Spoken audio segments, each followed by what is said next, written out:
let's get started. We're on Daf Tzadi Vav Amud Aleph, and the thing we left off with yesterday is, do you make a Bori Pri HaGefen or Shahakol Niya Bidvaro on this bad, what we called our affectionately Thunderbird wine? You know, the really bad quality wine, which is starting to turn. It's starting to turn, but it's still sold commercially as wine, but it's the cheapest wine on the market, not something that you'd want to serve to your guests. Do you make a Shahakol or a Bori Pri HaGefen? And we had a machlokas between two Amoraim yesterday. And then Abaya asked Rav Yosef, how do we paskin? And Rav Yosef said, listen, I can't tell you which side to take, but I know the following brisa. And that's where we left off. So what is this brisa? Detanya, Daf Tzadi Vav Amud Aleph at the very top. Habodek es hachavis liyos mafrish aleha truma, v'holech, v'achar kach nimtzeis chometz, Kol Gimel Yom Vadai Mikan Va'elach Safek. So let's take a look and see what exactly we're talking about over here. The fellow has several barrels of wine that he's recently either acquired or manufactured. They need to be tithed. And he decides, instead of tithing all the barrels at once, here's what I'm going to do. I'll take one barrel and I'll designate that as my tithing barrel. So whenever I open up a new barrel of wine that I'd like to consume, I'll take some wine from this barrel and use it as truma for the new barrel that I'm opening up. Okay? Now the only way that will work is if the designated barrel is wine, just like the other barrels. What happens, however, if the designated barrel really is chometz, if it's vinegar? So then you can't tithe from vinegar onto wine. They're considered to be two different types of produce, and Chazal do not permit you to do that. So what this fellow has to make sure is that this designated truma barrel is constantly in a state of wine and never turning into vinegar. So therefore, the Brisa says, for the first 3 days, it's definite. If later on, after initially testing it, he discovers that it has turned to vinegar, so the first 3 days he may consider it definite, and from that point onwards it's a suffix. Now those words that I've just told you are very cryptic. We have to now unpack it and explain what it means. So Maika Omar, what does that last statement mean? So we're going to see a machlokas between two Israeli Amoroi. Amar Rabbi Yochanan Hachikam. So Rabbi Yochanan says that it means as follows: Kol Gimel Yomim Harishonim Vadayayin Mikan Va'elach Safek. That for the first 3 days you can assume it's wine, but any time after that it's a suffix. Now let me just explain what we're talking about. A guy checks the truma barrel on Sunday and tastes it and sees that it's definitely wine. Fantastic. On Friday he checks the barrel again and discovers, he tastes it again, and now it tastes like vinegar. So the question is, between Sunday and Friday, it slowly turned from wine to vinegar. And the question now is, what if, in those days between Sunday and Friday, he had used this wine as a tithing wine for another new barrel? Was it a valid tithe or not? So within the first 3 days of Sunday, says Rabbi Yochanan, you can assume that even because he checked it on Sunday and it still tasted like wine, we can assume that for Sunday, Monday, and Tuesday, it was definitely still wine. And for the last 3 days, Wednesday, Thursday, and Friday is when he checks it and it's turned to vinegar, there we're not sure. Wednesday and Thursday and Friday, up until he checks it, we don't know. And so therefore he would have to tithe misafek. Because of a doubt, he would have to retithe out of a concern that maybe it had already turned on Wednesday. Okay? So that's the way Rabbi Yochanan says. My taima, what's the reason? Chamra me'iloi okar, v'hai te'ime v'lo okar. So he says the reason is because Rabbi Yochanan feels that scientifically, when wine begins to turn from wine to vinegar, it starts at the top of the barrel and works its way down. In other words, whatever chemical change starts at the top of the barrel and then works its way down to the lower parts of the barrel. Oxidation. Oxidation, very good word. And it makes sense when you think about it, because probably the warmest point is where it's going to oxidize first and work its way down. But in any event, because he holds that way, he says the fact that he tasted it on Sunday and it still tasted fine indicates that the rest of the barrel was also fine. Okay? Imtim salomar basar de teime okar havarecha chala v'taime chamra b'chol reiche chala v'taime chamra chamra. But let's say that 5 minutes after he checked it on Sunday, it started to turn sour. Now, it doesn't instantaneously convert from wine to vinegar in like a blink of an eye. It's a process. It converts. It starts off as wine, and then it starts to turn by smelling like vinegar but still tasting like wine, and then eventually it turns completely into vinegar.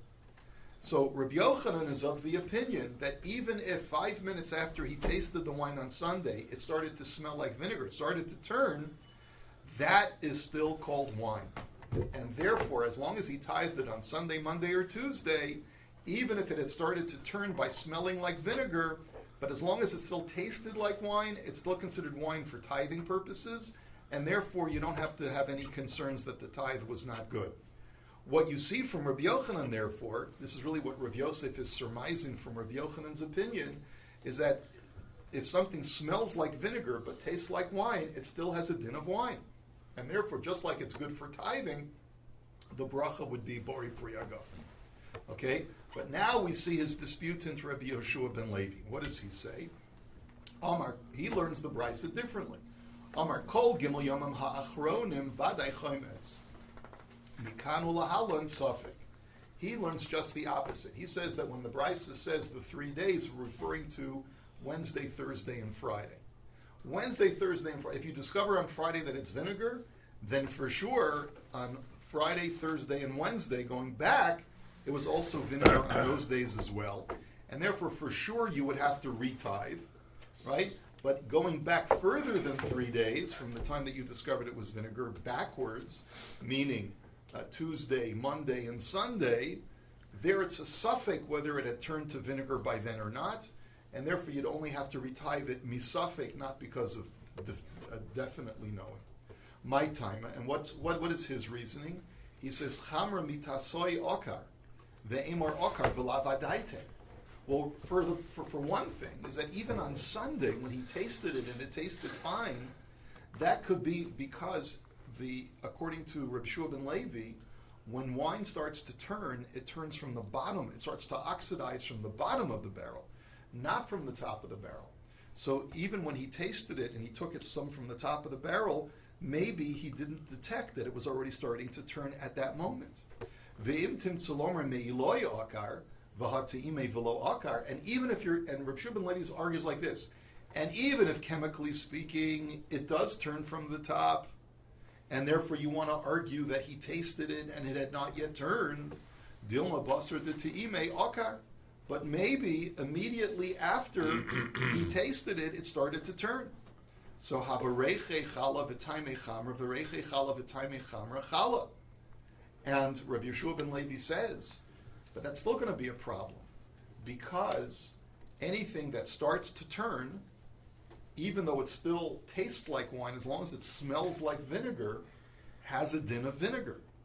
And therefore, even though when you tasted the wine, it tasted and smelled perfectly like wine, but maybe the 5 minutes after you sealed that barrel, it started to turn and started to smell like vinegar. I hold, says Rabbi Yeshua ben Levi, that wine that tastes like wine but smells like vinegar has a din of vinegar, and therefore you have to be machmir even beyond 3 days going back, that perhaps it was vinegary enough so that the tithing would not work. And therefore you see from Rabbi Yeshua ben Levi that something that smells like vinegar but tastes like wine has a din of vinegar, and therefore applying that to our same discussion of the bracha, he would hold that it has a shahak. So he's saying go backwards from 3 days. That's correct. But what happens if he only checks it once a month? That's actually comes a kula, because it means for the last 27 days it would have been okay. If you only check the barrel, only taste it once a month, and you go back 3 days. So you go back 3 days and you know for sure that it was vinegar. But then, all of the previous days before then is a suffix whether it was vinegar. so then you're you going to can't have get to that retie anyways. Okay. Yeah, And because in Rabbi Yochanan, you only have the first 3 days after you tasted it. that's right. That's right. Now, that's the way, the standard approach to the machlokus between Rabbi Yochanan and Rabbi Yeshua ben Levi. However, de Romoi masnu mishmei de Rabbi Yeshua ben Levi, but the rabbis of the south of Eretz Yisrael have a different interpretation of Rabbi Yeshua ben Levi. And their argument is that Rabbi Yeshua ben Levi essentially agrees with Rabbi Yochanan as far as something that smells like vinegar but tastes like wine, that it really is wine. Because they learn in the machlokas as follows: Rishonim vadai yayin, achronim vadai chometz, emsaim safek. They learn that according to Rabbi Yeshua ben Levi, we're not talking about a guy who's checking it once a week, but let's say he checks it once every 2 weeks. 2 weeks, like Mark was suggesting. Let's say he checks it on Sunday of week 1, and then checks it again on Friday of week 2. So therefore, the issue is like this. So the first, according to Rabbi Yeshua ben Levi, the first 3 days, Sunday, Monday, Tuesday, you can assume for sure it's wine. The last 3 days of the week 2, Wednesday, Thursday, and Friday, you can assume that it's for sure vinegar. And anything that was done between those two, the first 3 days and last 3 days, that's where you have a suffix. So the Gemara says, but wait a minute, Hagufa Kasha. Amart Rishonim Vadayane Yayin Alma Reiche Chala V'Taimei Chamra Chamra. V'Hadar Amart Achronim Vaday Chometz Alma Reiche Chala V'Taimei Chamra Chala. The Gemara says, but wait a minute, isn't that an inherent contradiction? If you're telling me that after you check it on Sunday, then within the first 3 days you can assume it's for sure wine, but wait a minute, that you can only assume that something is for sure wine if you hold that once it starts turning, it still has the status of wine. So that even if it smells like vinegar and tastes like wine, it still has a din of wine. Why? How then can you in the same breath say that in the last 3 days, when on Friday of week 2 you checked and it was vinegar, you can assume that it was for sure vinegar on Wednesday and Thursday as well? Maybe it was just smelled like vinegar, but it had not turned completely. So make up your mind. When something smells like vinegar and tastes like wine, does it have a din of wine, or does that have a din of vinegar? You can't have both. So the Gemara answer is no. The Gemara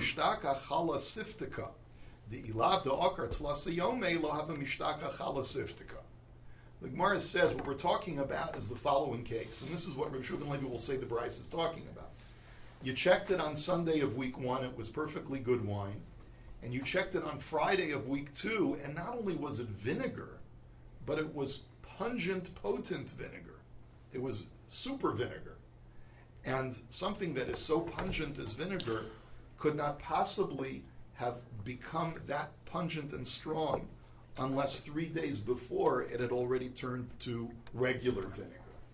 And that's the reason why he says like this. Really, when something smells like vinegar but tastes like wine, it still has a din of wine, right? For tithing and for bracha, right? But when something is so pungent, when you discover that this old wine now turns to really, really pungent vinegar, you can assume that it must have already turned to vinegar in some state already within the last 3 days. And that's why it's vadai wine in the first 3 days, vadai vinegar in the last 3 days, and in the middle points, it's a machlokus. But according to the way these southern rabbis are understanding Rabbi Yeshua ben Levi, there's no machlokus between Rabbi Yochanan and Rabbi Yeshua ben Levi as far as what the status of something that smells like vinegar and tastes like wine. They both hold that it's wine. So kaman pashat le. So what's the final upshot? So pligi bo Rav Mori v'Rav Zvid, chad omer k'Rabbi Yochanan v'chad omer k'Rabbi Yeshua ben Levi. So it's a machlokus between these two Amoraim. One says like Rabbi Yochanan, and one says like Rabbi Yosef's interpretation of Rabbi Yeshua ben Levi, and therefore we have a machlokas Amoraim in Bavel as had which Israeli Amora we're supposed to paskin like. Does the beverage that smells like vinegar and tastes like wine have a din of wine, or does it have a din of vinegar? And that remains the machlokas. But the Rashbam says that since we have not only Rabbi Yosef citing Rabbi Yochanan, but the southern rabbis of Eretz Yisrael interpreting Rabbi Yeshua ben Levi as holding like Rabbi Yochanan in this regard, it's a fair bet that we can paskin universally that something that smells like vinegar and tastes like wine has a din of wine, and therefore the bracha would be bori pri hagafen. Now, Itzmar. Let's go on to the next piece. Hamocher chavis yain lechaveiro vehechamitza.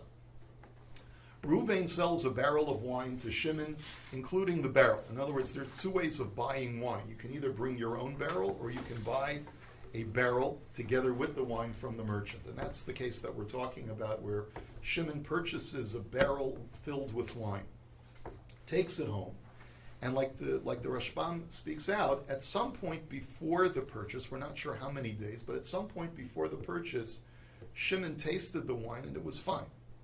He takes delivery, let's say a few days later, of the barrel, and he discovers that it's now vinegar. So, Amar Rav kol gimel yamam harishonim birshus mocher mikan ve'elach birshus lokach.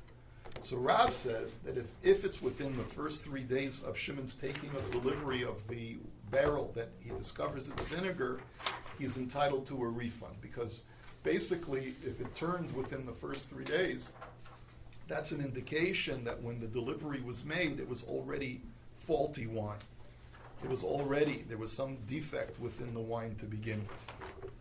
And therefore, he's entitled to a refund. But if it turned after 3 days, so then it turned in Shimon's possession, it was perfectly good wine when Reuven made delivery, and therefore he's not entitled to a refund. And Shmuel Amar, Chamra akasva demare shavar. And Shmuel disagrees. He says, no, it doesn't matter. Even within the first 3 days of Shimon taking delivery, if it's turned sour, it's tough luck for the buyer. Because essentially the way he says it is that the barrel is on the buyer's shoulders. He has to shoulder whatever happens to that barrel once he takes delivery, meaning that it's his bad mazel. The seller can say, I'm sorry, I delivered a perfectly good barrel of wine to you. You even tasted it a few days ago and it tasted fine. And if you took delivery and then an hour after you took delivery, you tasted it and it was vinegar, maybe it's your bad mazel that caused it to turn bad. Who's to say that it turned bad because of me?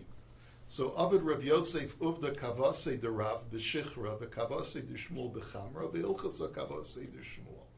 And so the Gemara now says that Rav Yosef, in real life situations, paskened like Rav when it came to delivery of beer, because he felt that beer has a far less likelihood of turning bad in such a rapid amount of time, and therefore if shortly after, within 3 days of taking delivery, if it turns bad, the buyer is entitled to a refund. But he paskened like Shmuel when it came to wine, because wine notoriously is fragile as far as its susceptibility to going bad, and you can't blame the seller. It's part of the risks that you take when you purchase wine. I wonder what happens, like in our secular society, if you buy something from the LCBO, like wine, and you open it up and it's...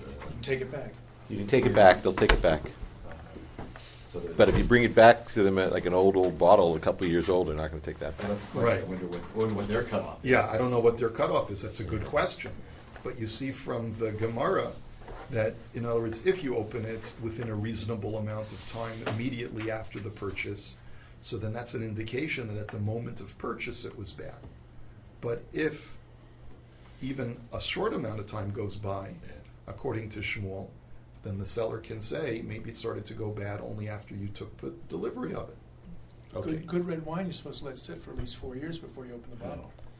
Well, that I didn't see. I didn't even know that. Okay. Tanu Rabban. Echad Sheichar You let Timorim. Yochad to Gavata de Shmuel, those ends of, right? Yeah. Tanu Rabban. Echad Sheichar Timorim ve'echad Sheichar Saorim ve'echad Shmoriyayin mevarchen aleim sha'akol niya bidvaro. So the Brisa now tells us any beverage that you make out of grain, where the bracha for the grain or the produce is ha'etz, ha'adama, or hagefen, but you're making it out of water that is mixed with those, that's fermenting with those produce items. So therefore, the bracha is shahakol. So whether you make, I think it's called mead when you make it out of dates. No, it's beer. It's beer. Mead is honey. So that's what dates is made from. Dates is honey. Oh, well. Right, so if it's He's honey that's guy. right. That's why it's called. That's why Israeli honey, Eretz Yisrael honey, is made from dates. That's why I think they translate it as mead. And then whether or you make it out of beer, which is using barley, Or if you make it out of wine grape pulp, in other words, after they press the grapes and make wine, you have all of this grape pulp left. And what they would typically do, I forget the English word for it, they would pour water over it. Steep it. Steep? Yeah. And allow it, that's the name of the beverage? No. That's When the they, actual- when that's they the let it actual- over the leftover Yeah, yeah, rinds, it's right. called steeping the rind. That's In the, steeping the rinds, but what's the product called? I forget what the product, there's a word, it starts with an L, I think. And that in itself is a beverage that has a wine flavor, but still you make a shahakol because it's not enough of a wine product to be considered bori pri hagafen. And acherim ormim shmarim sheish behem tam yayin mevarach aleim bori pri hagafen. And the acherim rabbis, they say, and some say that's Rabbi Meir, they say no. They say you make a bori pri hagafen as long as the flavor of wine is detectable in this beverage. Rabbi Rav Yosef Damri to Ravayu ein halacha ka'acherim. And Rabbi and Rav Yosef say we don't paskin like these acherim. Amar Rava to Kulei Alma Rama Tilsa ve'asa arba chamrahu. And Rava says everyone agrees that in a situation where you take, let's say, 3 liters of water, you pour it on the grape pulp, and then you yield 4 liters of beverage, then that's clearly an indication that a sufficient amount of grape juice has seeped into the water, and therefore you would make a bori pri hagafen. And Rava l'taime domar Rava kol chamra delodori al chat lasmaya lav chamru. And Rava is consistent because Rava says that's typical dilution ratios are 1 in 4 when you used to make very, very strong concentrated wine. And so, because they used to, I guess they did an evaporation process in the course of the wine fermentation, so they always used to dilute the wine anyway. And so standard dilution is 1 part wine, 3 parts water. So therefore, if you started with 3 liters, you poured it over the grape mash, and you yielded 4 liters of mixture, so then that's a perfectly good wine beverage, and you make, therefore, bori pri hagafen. How do they make grape juice, actually? They didn't make grape juice No, I back don't then. mean Just squeeze the grapes. unfermented wine, grape Unfermented. juice. You don't ferment it, you have to pasteurize it. That's why they didn't have grape juice in the old world, because there was no pasteurization. Otherwise, because it went bad. The standard beverage was wine because fermentation is a preservative as much as it is anything else. They didn't make wine because they wanted to get chicker. They made wine because that was a stable beverage that had shelf life. That was the reason why people drank wine. Now, Rama tilsa ve'asa tilsa v'lo klum. They also both agree, everyone also agrees, that if you pour in 3 liters and you yield 3 liters, even though it's theoretically possible that through osmosis there was some exchange of water for grape beverage, but it's not recognizable. And therefore everyone would agree that the bracha is shahakol. Ki pligi de ramatilsa ve'asatilsa upalga. The machlokus is going to be when you pour in 3 liters and you yield 3.5 liters. So you have a new ratio of an added 1/6 of new beverage that must have come from the grape pulp. And the question is, when it's a 1/6 ratio, does that warrant a bori pri hagafen or not? So the Rabbanan Savri Tilsa Ayil Tilsa Nafik Pashle Palga Upalga B'Shisa Palge Maya Velo Klomu. So the Rabbanan look at it as, listen, all you've added is 1/6 of wine beverage to water, and a 1-to-6 ratio does not warrant a bori pri hagafen. It has to be more than 1-to-6 in order to warrant a bori pri hagafen. Okay, because once it's 6 parts water to 1 part wine, then it's already too diluted. V'acherim savri, no, that's not how you look at it. Since you've gotten a larger yield, you put in 3 liters, you get 3.5 liters. There invariably was an osmosis exchange, and therefore the way you look at it is like this: you put in 3, talsa ol, train upalga nafik, and maybe you poured in 3 liters of water into the grape pulp, and then maybe only 2.5 liters of water were removed from the pulp, and pashle kuza v'kuza b'treu palga chamra ma'al.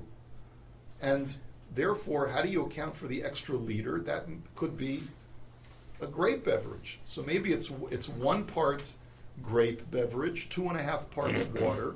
That's a perfectly good combination of grape juice and water to warrant making a borei pri hagafen. And that's why the acherim say that as long as you have a larger yield than what you put in, even if it's a very small amount of larger yield, as long as theoretically through the process of osmosis you get a sufficient amount of ratio to warrant a borei pri hagafen, you would make a borei pri hagafen. So now the Gemara says, now wait a minute, you're telling me, uviyosu michdei midaso mi pligi. So you're telling me that according to the Chachamim, that even if you get more beverage than what you had poured in of water, you're telling me that the Chachamim still say that it's a shahakol as long as we can look at it as 1 to 6, right? Is that what you're saying? B'hatnan, let me show you the following brisa that seems to imply that the only time the Chachamim would hold that it's a shahakol is if you get the exact amount that you put in. But if you take out more beverage than what you put in of water, then they would always hold that it's a borei pri hagafen. Because I'll show you, what does the brisa say, or the Mishnah?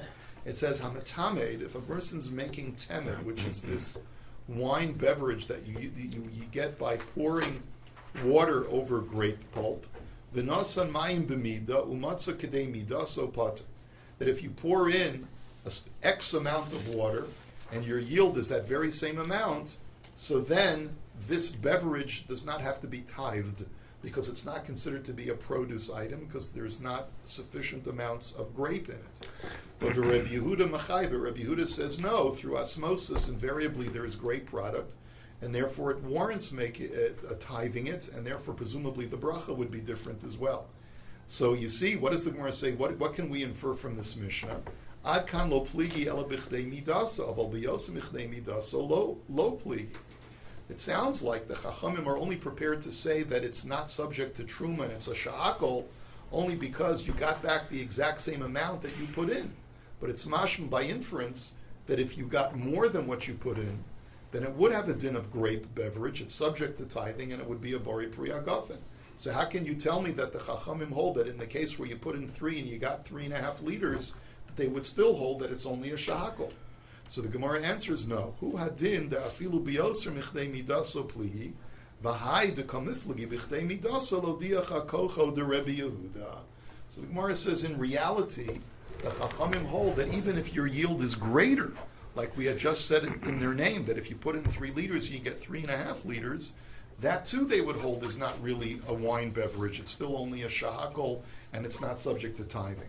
Why then did they only discuss that case of where you put in 3 liters and you got back exactly 3 liters? Because the whole import of this Mishnah is to tell you a chiddush according to Rabbi Yehuda. That according to Rabbi Yehuda, even though you put in 3 and you got exactly 3, don't think that it's all water. No, through osmosis there's been an exchange and there's a significant amount of grape juice in here, and that's why it's subject to tithes, and the bracha is borei pri hagafen.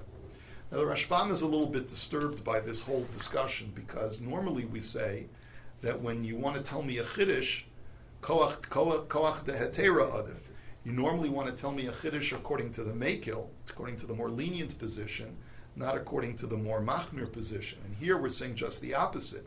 We're saying that even though the Chachamim hold that it's a shahakol and they're mekel to not require tithing even when the yield is greater than what you put in, nonetheless, we're emphasizing Rabbi Yehuda Shita, who's the machmir here, to say that even when you put in 3 and you get back exactly 3, it still is subject to tithes and the brachas borei pri hagafen. So why is that over here that we're emphasizing the Shita of Rabbi Yehuda?